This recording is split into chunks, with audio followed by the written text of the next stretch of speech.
you doing? This is our first podcast. We're so excited that you're here. This is I Am Beard. This is podcast. We are Podcast and Beard. Awesome. How are you, podcast? How's your day been? My day's been great, mate. How's your day been, Beard? Mate, it has been an interesting day. We've finally been here after 5 months of planning and seeing where this is going. Not because we didn't want to do it, but because of Corona. Classic Corona, mate. We've been a bit stuck there, haven't we? Yeah, well, I mean, I openly admit that my nerves probably would have brought us to 5 months, if I was being honest, but...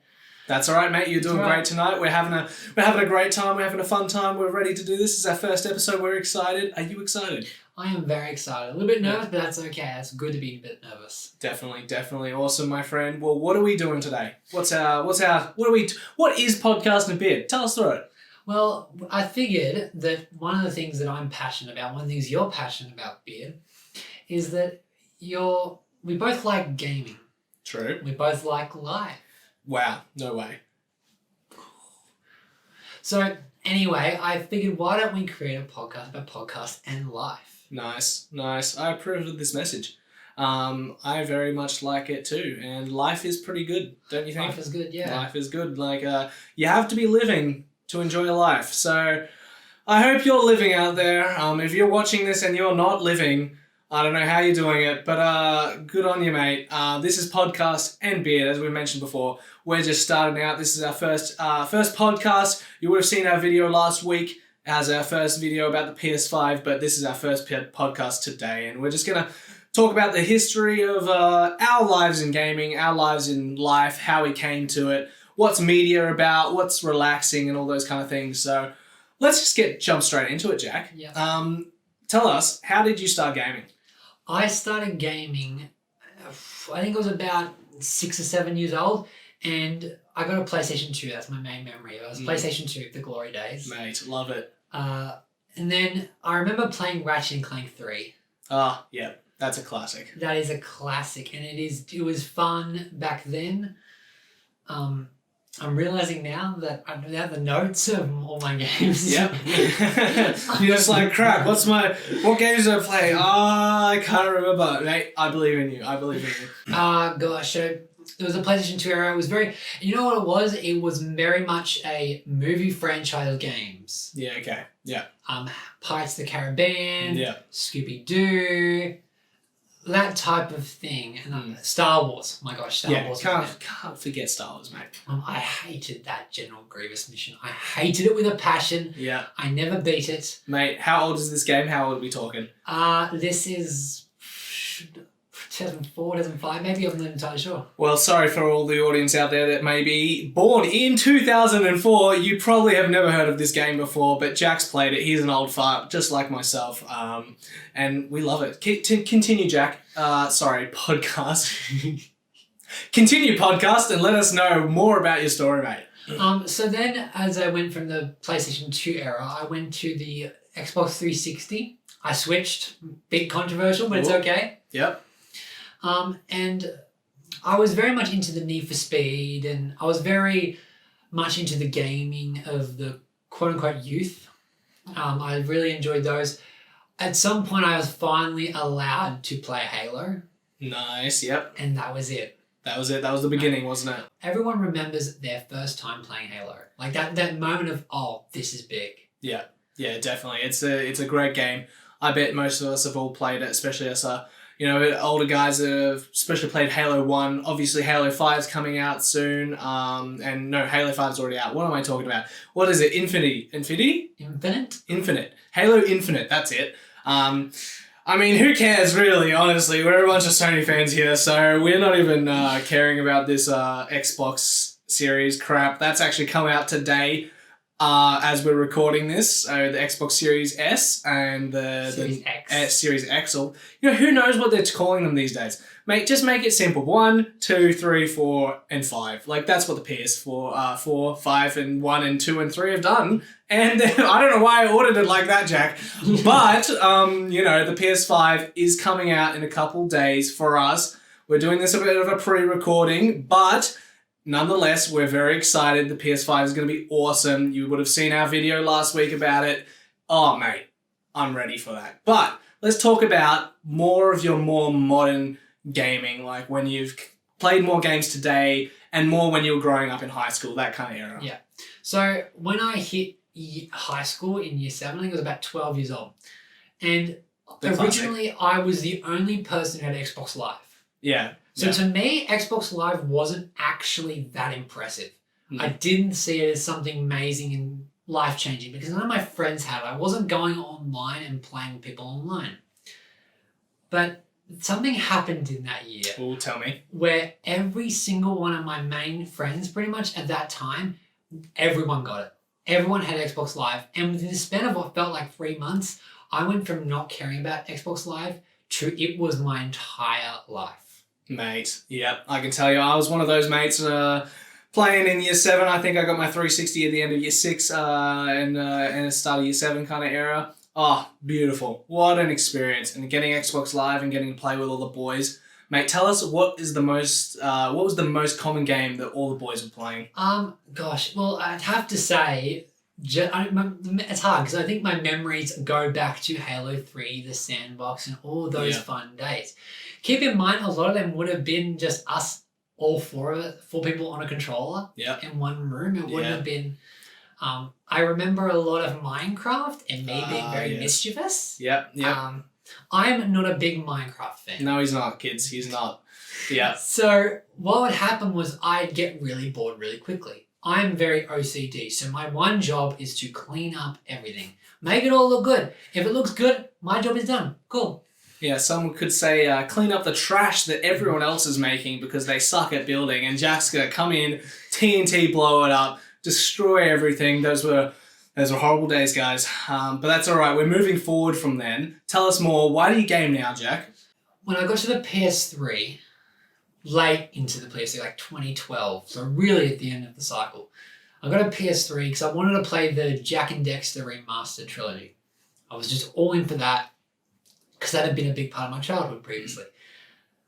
But I got this game, and it wasn't a game I necessarily wanted. Yeah. I wanted a Jack 4. I wanted the Jack 4.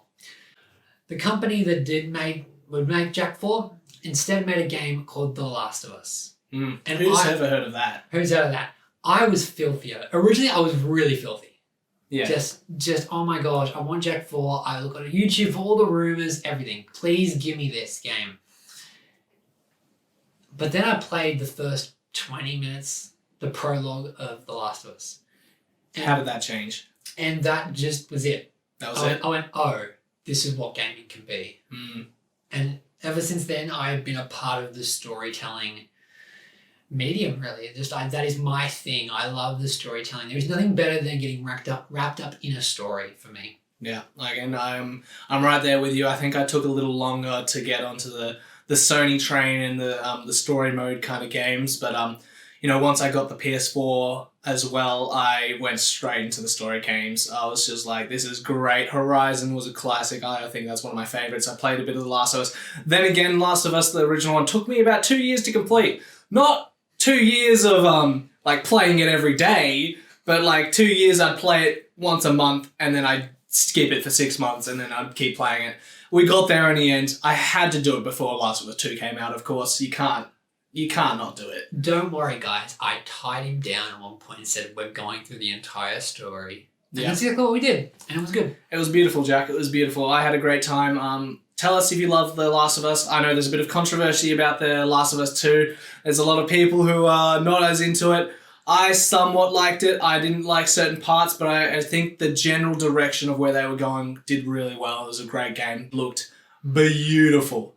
Beautiful. And I want you to keep in mind, he's not on a PS4 Pro or the 4K TV, so that's a huge compliment to come from that it still stands up. That's phenomenal. Yeah, I'm on a slim boy, and definitely that 1920 1080p monitor TV that sits 5 meters away from me, but it still looked beautiful nonetheless. I had a great time doing that. And I think, gaming in general, when we are doing that and just having a great time, it's really about the story. What do the people say? How do they tell the story and do all that? So I really love that aspect of it, and it was really good. Yes, and I just want to stop for a second and talk about you, because I think I'm genuinely interested to see what your past with gaming was, because I was a bit a part of that with Halo. But when we started creating some ideas and we started writing them down, there were a few things that I didn't know about maybe with your dad and gaming memories you had, and I didn't know about this. So I'd love to hear more about how you got into gaming. Mate, that's a great question, and obviously it's a preloaded question there. You're already talking about, you know the answer, but for all you out there, you know what a great memory I had when I was a bit younger is I talked about I played games with my dad. We had the original Xbox, baby. We went straight to the OG Xbox, and we played Halo 1, Halo 2. We played some snowboarding game that I can't remember for the life of me what the name is, and some other weird voodoo game that I just loved. But the main part about it was, you know, I got to play it with my dad, and we'd stay up late. I remember one time my sister went to hospital because, I don't know, she got hit by some stabby thing, and she's fine. She's fine, guys. She's okay. She's okay. She's okay, don't worry. Exactly. But my mum took her to the hospital, and my dad and me stayed up until like 1, 2 a.m. And I'm like freaking 8, mate. I'm like young. It's not like an older guy. So that was like the best time, one of the best experiences, you know, getting to play games with my dad, and just that really started me into it, and, you know, build that relationship there a bit as well. So that was really good as well. What about you, Jack? Tell me more, you know, is there a significant moment or like, you know, a significant time where, you know, there was a game you got to play or a memory that really hooked you into it? I'll have to reply with a question of what, in terms of multiplayer or storytelling? Mate, well, let's just gaming in general. Your first moment. What was the moment you fell in love? Well, as a kid, Ratchet and Clank 3 was just so colourful and beautiful, and it is very much a just press, shoot, and beautiful colours come everywhere. Like, it's boxes are flying with crates and little collectibles you can get, and that's just the fun of it. It was just beautiful back then. I think for me, when Jack 1 was so light and collectible, and the whole open, I didn't even think about it back then, but the world was open world. Back then, as the first Jack game, you didn't have any loading screens, which back then is phenomenal. That's crazy. And I think for me, then the transition to Jack 2, which was so much darker, was such a fascinating thing to see. And that to me was the Jack time period where I played those games was just something that stayed with me so much so that I had to buy a full new console, the PlayStation 3 at the time, to play these games again, because I just had to play them one more time. Yeah, definitely. And, you know, it's those moments, you know, where you just like, you think of the game or you think of the memory that's attached to it, and you just really feel that nostalgia about it. You just want to go back and play it again, and it just really hooks you into the moment, doesn't it? Yeah, definitely. It's one of those things where even watching movies now, I'm watching movies in my past, and I'm going, I can't objectively look at this because I don't see this as a bad film because my nostalgia is there. The Jack games aren't bad games to me because it's just, whether they're not or it's just nostalgia, I don't know. I can't tell that because it's just too hard to do. So I just enjoy it, and that's just what I want to do. I want to enjoy the nostalgia. I want to enjoy that when I go back to it. Yeah, and you can say that with any medium, really. Like, when you think about Harry Potter and when that came out, like the books and the movies, right? They're old now. They're actually, they're like, the last one came out, I don't know when, 2000 maybe. Well, definitely Halo's, I'm pretty sure, was 2011, whether it be part 1 or part 2. Yeah, so maybe part 2 was a bit later. But like, think about that. We're moving on to at least 5 years plus, right? And it's, you know, those movies and those books, like, they're so good.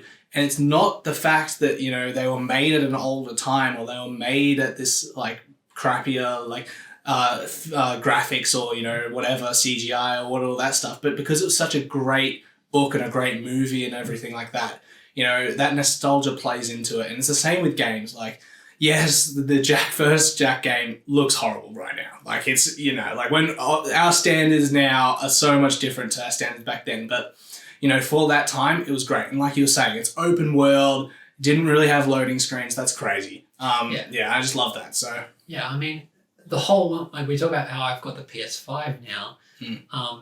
One of the big points is loading screens, like how small loading screens are now. To think that, you know, we're talking about loading screens still today. Yeah, which is crazy. Which isn't 20 years later or something like that. Yep, games have been loading screens since the beginning of time, mate. But we love it nonetheless. And what about, Jack? Tell me more about what are you excited for this new generation? I think I'm excited to just see the God of War, Spider-Man, the Days Gone, Ghost of Tsushima, all these games that have just found their own on the PlayStation 4, that now they get to have sequels. Yeah. Yeah. The PS5 was always going to be essentially saying, hey, everyone, you know what you liked on the PS4 with all these high quality games? Yeah, they're going to be better. They're going to run faster, they're going to look better, they're going to feel good. And not to mention, we've learned all mistakes from our past.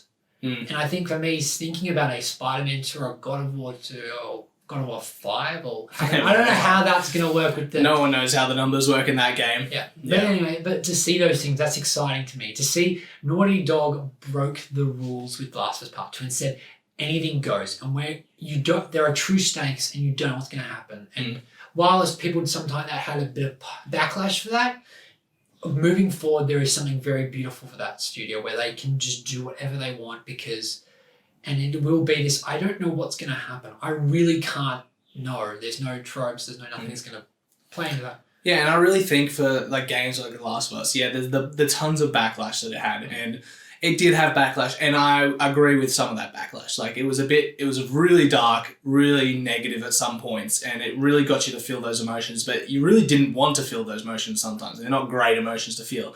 So I feel like they've broken into this new industry and this new level of going, what the hell is going to happen? Like, this is crazy, but hopefully they might, now the next games or next developers going through will just dull it down a little bit so there's a little less backlash and a lot of people can see the potential that this is going to take and where it's going to go. You know? I just want to be very clear on record. Eric has said he wants Naughty Dog's next game to be about bunnies.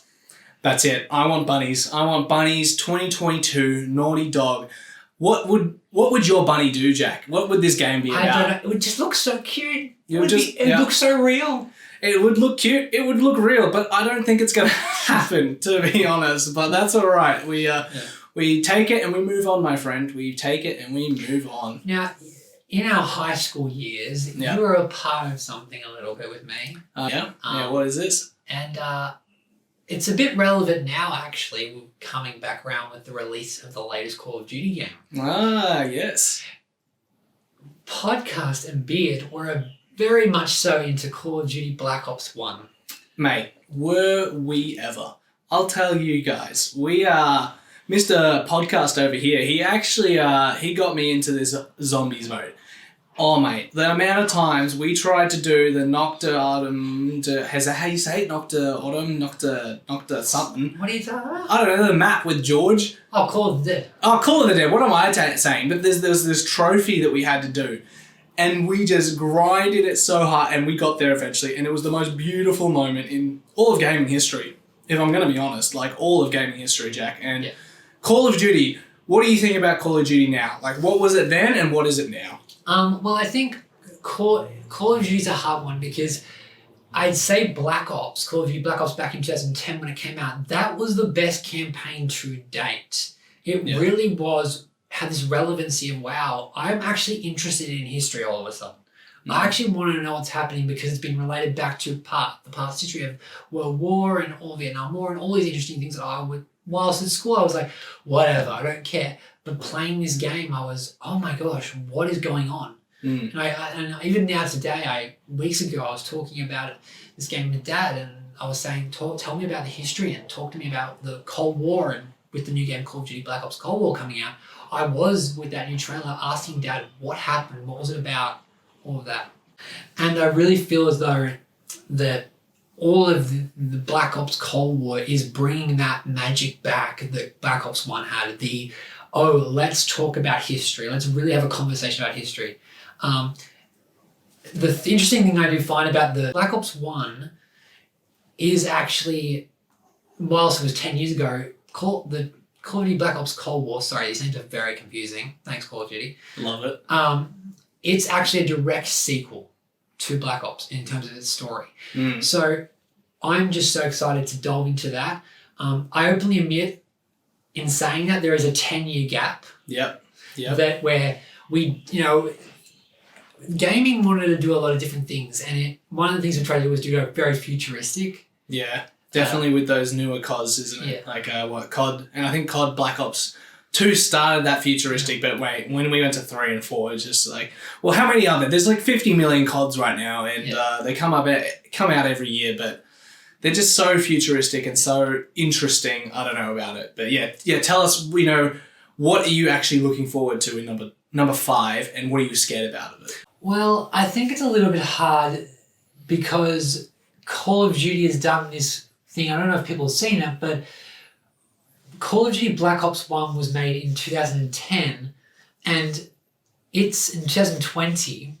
We're having another Call of Duty Black Ops game, but it's this exact sequel to the first one. Yeah. So we're basically saying, hey, the last 10 years have been trash. It's almost that open admission of, this didn't go that well. Yeah. And that's called Black Ops 1, 2, 3. So 3 Black Ops games. Four Black Ops, yeah. That's 4 Black Ops games that have basically been openly critiqued as, hey, we didn't do that good of a job. Because if you do a really good job, there is no need to go backwards. Yeah, and it's interesting to see how, they were mostly focused on multiplayer, and as most CODs are focused on multiplayer, and that's actually what draws people in, and that's fair because you need your multiplayers, you need your stories, and multiplayer just seems to suck certain people in, and stories suck other people in, and it's up to the person's preference, And so, what do you think regarding the preferences? You're obviously more story based, but what do you say to the person who's more multiplayer based? Well, it is interesting because Black Ops 4 didn't have a campaign. Didn't have a story. No, it didn't. So, and that did get a bit of backlash. And that was, for me at least, a lesson in saying, hey, people care about that more than we thought. Yeah. I did honestly think I felt like I was a little bit alone where I'm playing MW3 and I'm doing the multiplayer, but I'm also doing the story mode. So I was always doing that story mode, and that was why I enjoyed the games. But definitely something I would say has changed. It is, okay, there is more story people than I thought. In regards to multiplayer, give it a go. Yeah. I understand a lot of multiplayer people would be annoyed at campaigns because, hey, the last 10 years haven't exactly shown up. Yeah. That is something, hey, we can sell a franchise on that. Yeah, definitely. I would say that this seems to be a grounded approach. There has been improvements year on year, it seems like, for the last few years. Call of Duty Modern Warfare is a reboot. That seemed to be pretty good. I didn't play it myself, so I can't say anything for myself. Yeah. But definitely something I think that we're improving, and giving it a go will inspire people to, inspire developers to continue to make improvement. Okay? Yeah. But multiplayer has gotten much more, over that time period of 10 years, it got really fast. We went from we all walked around the ground slowly and shot people, to we're jumping on walls with jetpacks and flying around, doing this crazy stuff that was just ridiculous. And people sort of went, okay, we're over this, we want to go back to the OG. Yeah, the stuff, the OG original. Not insanely crazy, because when you do futuristic stuff, obviously no one can relate to it. It's not something that we've seen before, so it's their own creative interpretation of what the future could be. And it's really cool. It's exciting to play, but it doesn't have those strong foundations that the classics do, and the classic of just moving around and just walking around and just aiming and actually taking your time to do a kill, or taking your time to play the game properly. Where these more modern ones, you're just you're in, you're quick, you're done in 10 seconds, and the whole game's done. And you're dead, and you just do it again. And it's just an instant recycle, rinse and repeat. It would be very interesting to see statistics about the kill-death ratio. Did it just rise? Did everything, if the game fastened, did everything just rise up and go, we're going to have this much now? Yeah, it would be. Yeah, that would be interesting to see those stats. Yeah. I don't know. It's interesting. Like with modern, I played a bit of Black Ops 4, and there's this really interesting thing. If your perspective to take on it is, it didn't have a campaign. It followed the battle royale trend, and that was the main part of it. And when games follow that, and when they weren't determined to do that in the first place, or they had plans for something else and they change it mid-game, and these are games that are only coming out every year, so there's not it's a quick turnover.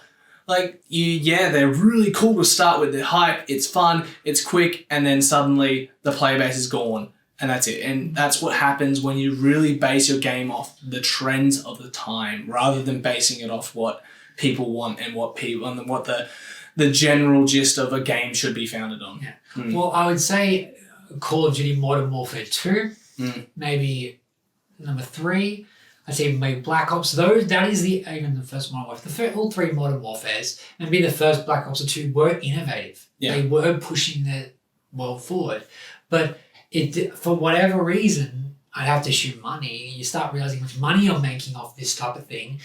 And as a company, you go, oh, okay, cool. We'll make money off this. Yeah. We will just continue to pour out same old. Yeah, just take the money cash cow on the train and on the trend of what's going there. And it just doesn't work out in the end. And, for us, we talk about gun game or, what is it? One in the Chamber was the... Yeah, One in the Chamber. That's a classic. Those Sticks and Stones was another one. Those were Black Ops 1 game modes. Like, they were introduced in that era or even in that game, I think some of them. So it's really, really important to remember that when we talk about nostalgia. There is also a bit of a, hey, this had amazing maps, an amazing story. It was groundbreaking for zombies at the time. And this was the whole package. And we're going back to talking about hype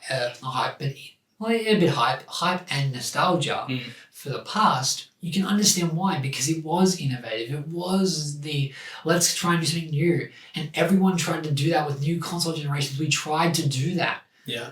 I wish we'd go back to that a bit, because I feel as though, for me, I'm not buying Call of Duty Black Ops Cold War because I'm waiting. I would have pre-ordered it if I'd found love for that franchise, but because of my lack of that love now, because I feel as though I was just pushing it, I'm like, well, even the game that I would probably like, I'm waiting on. Yeah, which is, it's crazy to think. And if you're not being innovative, you're not being creative, get out of the room. Yeah. Like, you're not doing anything new. You're not trying to push limits. Like, yeah, there's times for that, and some games do it, and it gets the general, and again, like I was saying, it gets the instant gratification. It gets the game right then. It gets right now. It gets a lot of hype. It goes crazy for a moment, and then it just doesn't last because it's not pushing new boundaries. People have seen it before. It's the same thing over and over again. And how would that, in any situation in life, in anything or whatever, like, how would that work? Like, think about a movie that did the same plot, slightly different, but like with different characters, but the same plot over and over again. Like, no one's going to watch it. I have an example for you. So as an example, look at the Dark Knight trilogy. Yeah. That Christopher Nolan's interpretation was so vastly different to everything that had come prior. Yeah. That you did get this is new. Yeah. This is different. And it did feel different for everyone. The first Batman Begins was, oh wow, this is really dark and grounded. Yeah. And I think The Dark Knight gets known for Heath Ledger and the Joker performance. Yeah.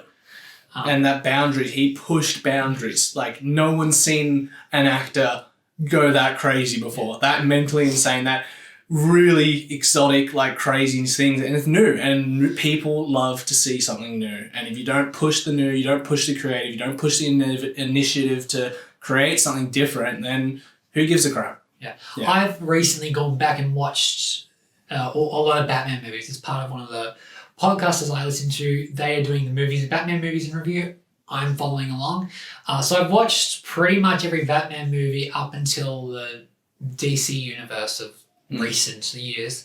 I just finished the Nolan trilogy, and oh my gosh, was it amazing after the 90s of comedy and the really tropey, really, really campy style. Pow, cow. And like, everything is on brand. Like, the glass they drink out of is got, like, if it's a cat, it's got the cat on it. Like, a tracker, a hearing device has got like a cat on it as well. It's so on brand. And Nolan did something different. Yeah. Watching them all over the last 6 or 7 weeks, it has been, wow, these movies stand on their own as films. Yeah. And that is what innovation does. It's what, okay, let's bring my interpretation to it. Yeah. And yeah, you got to do the same with games, and you got to do it with any medium. But what would you talk about to someone, who's looking at this and thinking, oh, this is just games and stuff, but how can we relate this to, you know, anyone who's got their own medium or their own different a style of just relaxing and just finding that moment of rest? Well, I think we all, in this position, we're all looking for art. Yeah. We're all consuming art of some form. Whether that be music, books, games, TV shows, whatever. We all have it. And it all speaks to us. And one thing I really would love the audience to do is you guys legitimately go out and whenever we speak about something, see if you can relate it back to your art form, the one you consume. Is there something, we're gaming, we're very going to be clearly gaming, but is there something in the books that you can do? I love to hear about books, like come back to say, hey, I'm into books and I noticed this and this about books.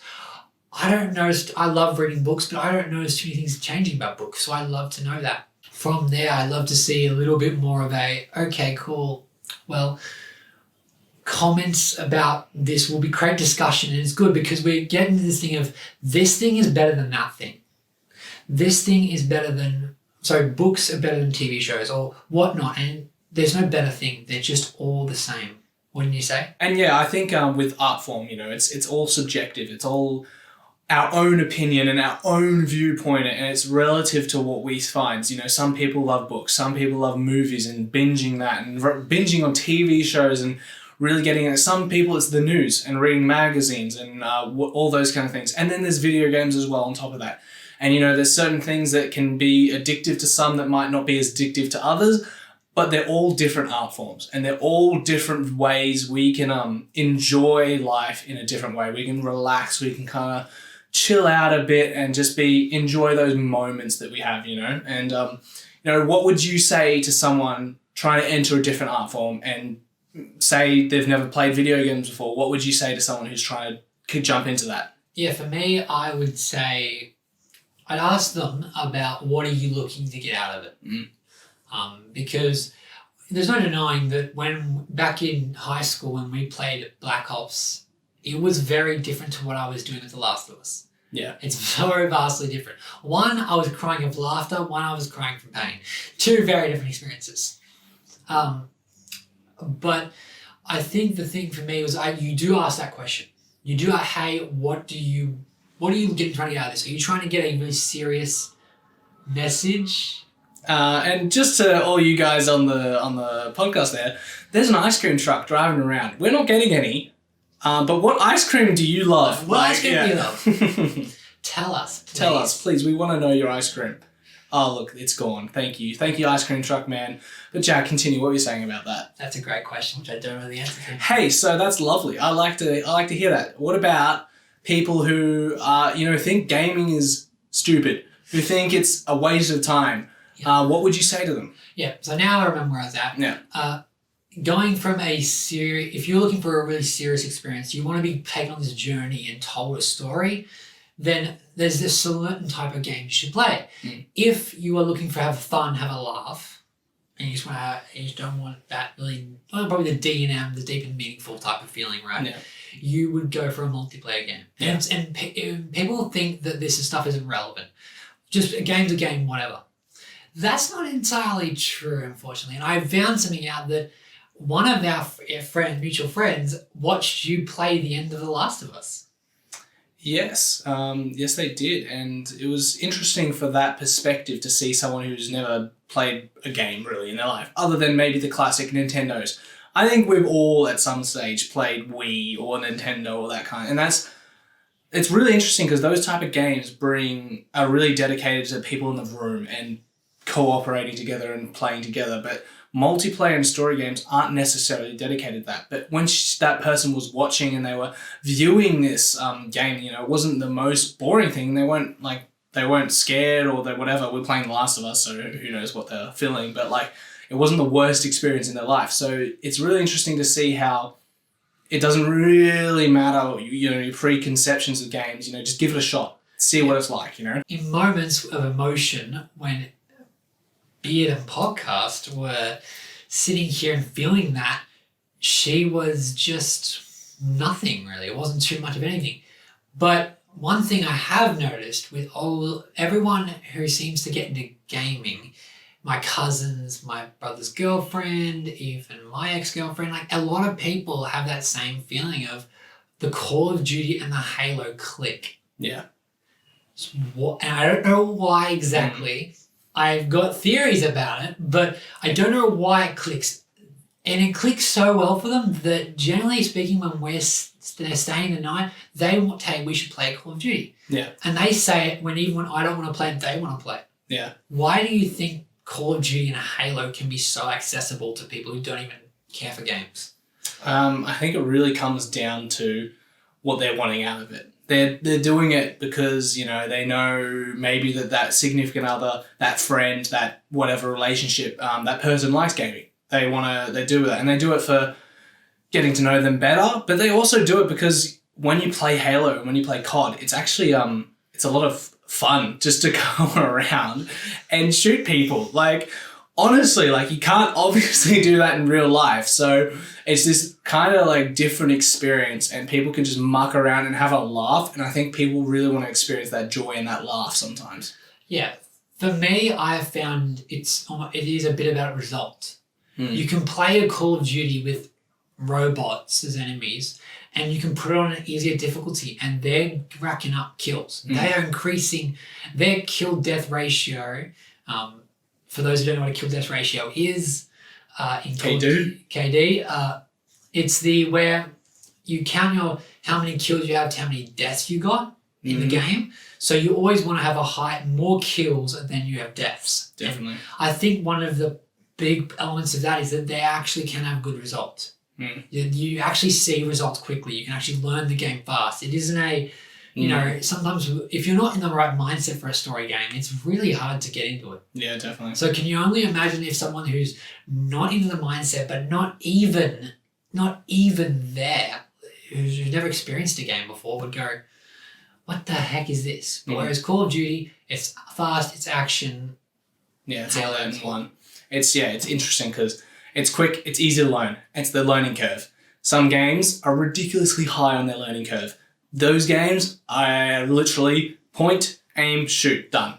That's it. Like, that's your basic concept. Move around as well. It's not a hard game to get the grasp of, and that makes it so much easier for people to pick the controller up and have a shot at it, and that just gets them more excited about it and gets them into it, What do you think about these mediums, about gaming on multiplayer or story, and like, how would you compare Netflix to gaming?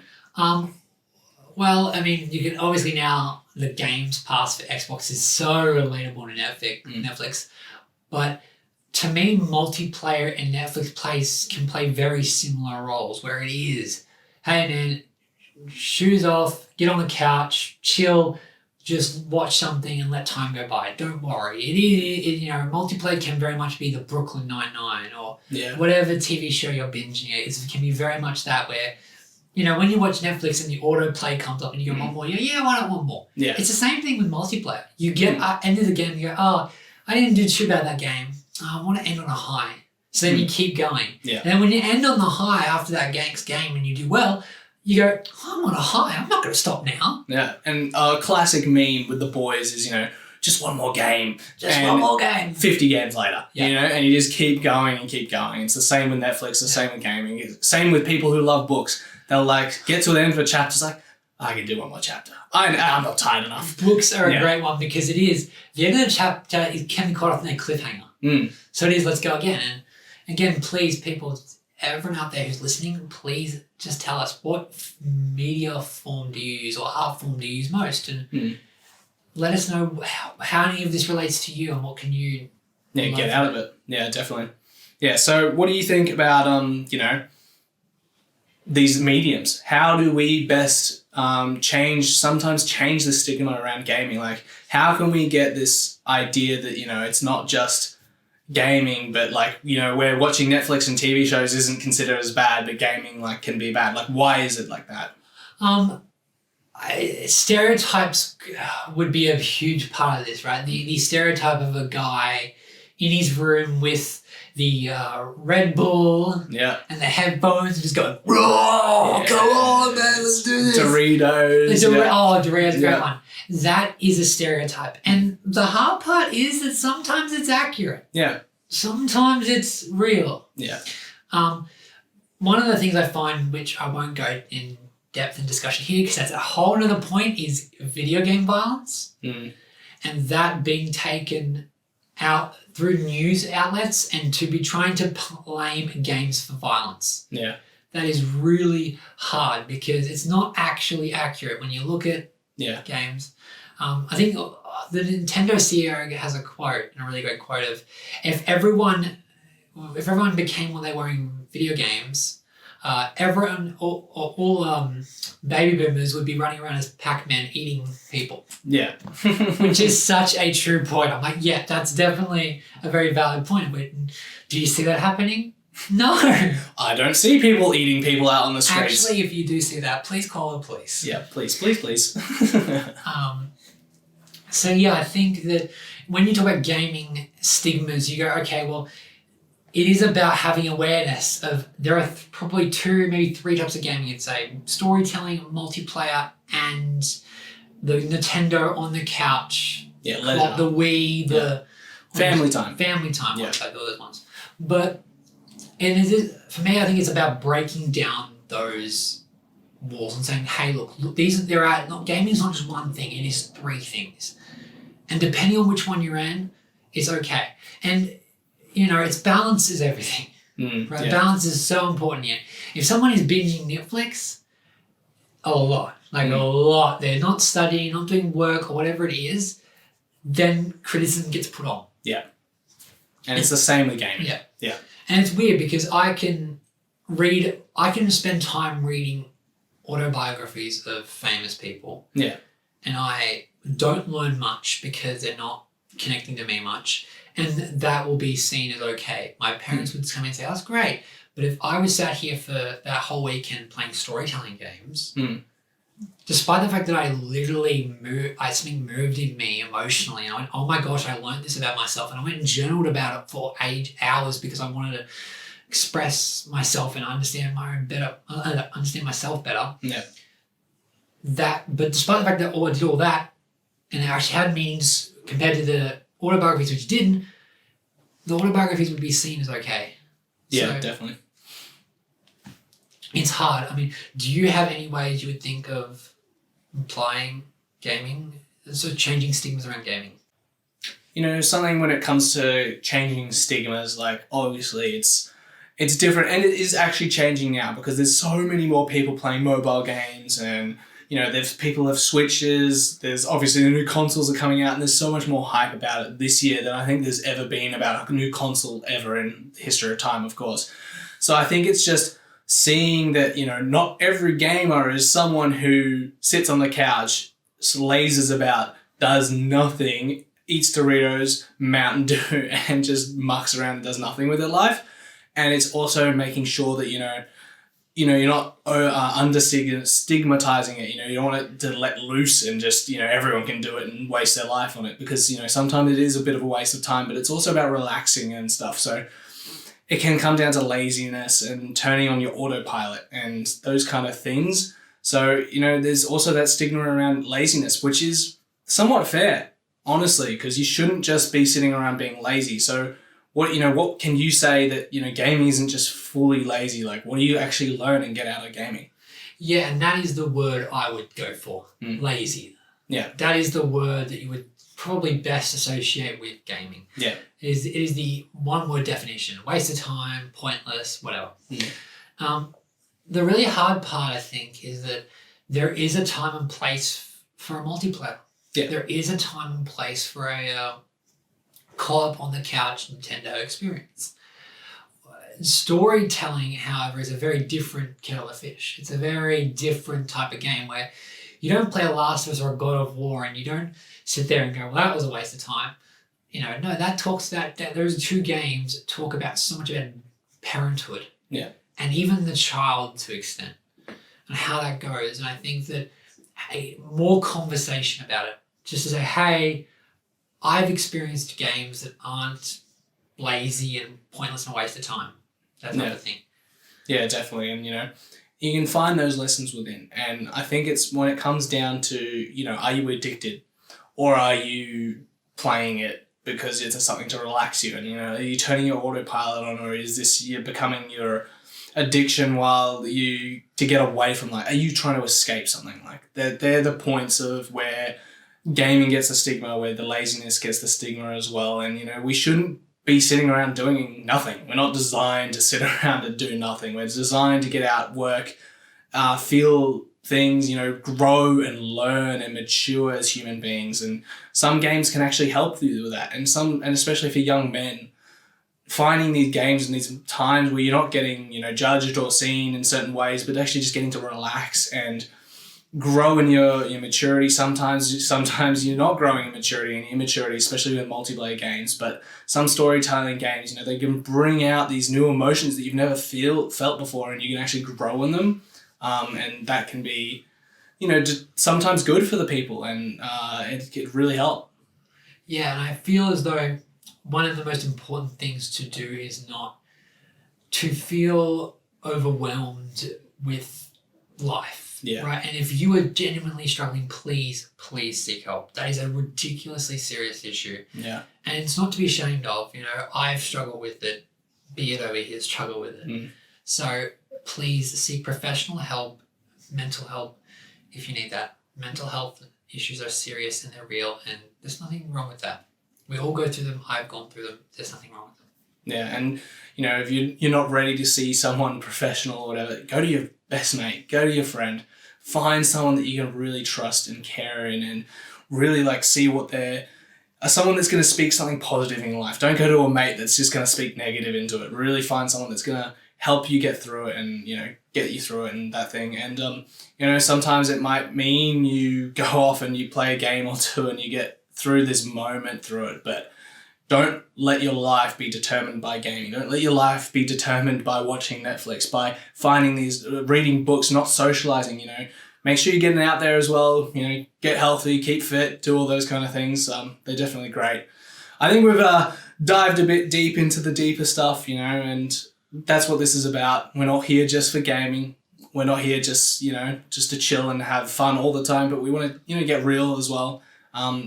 What's something that you would recommend to someone that's, struggling with it? Well, just to see what the balance of the games are, right? If it's a book or if it's a TV show, find the balance. See how it feels after one day.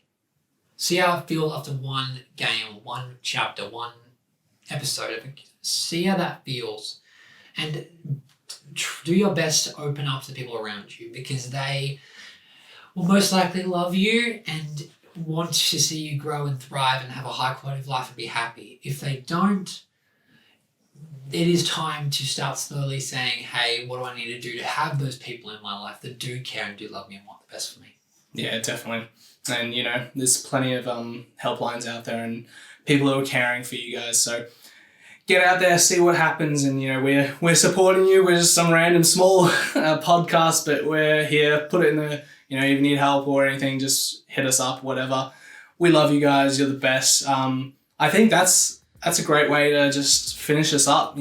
This is this podcast is about gaming, about life, being free of that, finding new news, new things that are happening. We want to be here. We want to take the journey with you guys. We want to see new experiences grow and, learn new things. And we're going to keep putting out these episodes each week and stuff like that. And, what about you podcasts? What do we got for this podcast and Beard? Well, see, it's funny because we were going to do one podcast. And then I said, but what if we do two? And as you can see, Beard is excited. I'm excited. I'm excited. Oh my gosh. There's going to be a second podcast coming out really, really soon. Yeah. We will finalize all the details and most likely just upload it because that's easier. Yep. But stay tuned for that. Yep, it's going to be awesome. So it covers different topics and different issues as well, and we really want to dive deep into that. But this is our gaming one, and we'll have another one coming out soon as well. Awesome. Well, I think that's what we've got for you guys. This is our first episode. We're excited. We hope you enjoyed it. We were a bit nervous. We were a bit stressed. We got through it. We hoped you guys loved it the same as us. You know, whatever you're doing, if you want to listen again, we'll post more weekly, and we'll see you guys another time. Thank you for watching. Awesome. See you guys.